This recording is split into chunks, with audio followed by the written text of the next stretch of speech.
પાલેજ ગામમાં 15મી ઓગસ્ટના 80મા પ્રજાસત્તાક દિનની ભવ્ય રીતે ઉજવણી કરવામાં આવી। સિમલિયા રોડ પર આવેલ બ્રાઇટ પબ્લિક સ્કૂલમાં સાંસ્કૃતિક કાર્યક્રમ, નાટક તથા દેશભક્તિ ગીતોથી આખું સંકુલ ગુંજી ઉઠ્યું હતું। શાળા કાર્યક્રમમાં મુખ્ય મહેમાન તરીકે પધારેલ સ્કૂલના પ્રમુખ શ્રી મેડમ જુબેદાબેન પટેલ, પ્રિન્સિપાલ શ્રી યાસીન સાહેબ, મોઇન સાહેબ, સાદિક મૌલાના સાહેબ, શિક્ષકગણ તથા વિદ્યાર્થીઓ અને વિદ્યાર્થીઓના વાલીઓ પણ મોટી સંખ્યામાં ઉપસ્થિત રહ્યા હતા, જેને કારણે બ્રાઇટ પબ્લિક સ્કૂલના ગ્રાઉન્ડમાં ખૂબ જ આનંદનો માહોલ જોવા મળ્યો હતો।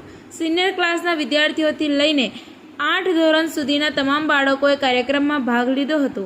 શાળાના શિક્ષકોની મહેનતથી તમામ બાળકોએ ખૂબ સરસ રીતે પોતાનો અભિનય રજૂ કર્યો હતો। આમ હર્ષોલ્લાસ સાથે 15મી ઓગસ્ટની ઉજવણી કરવામાં આવી। TV18 ન્યૂઝ નેટવર્ક સાથે રિપોર્ટર અશરફ મંસૂરી, પાલેજ।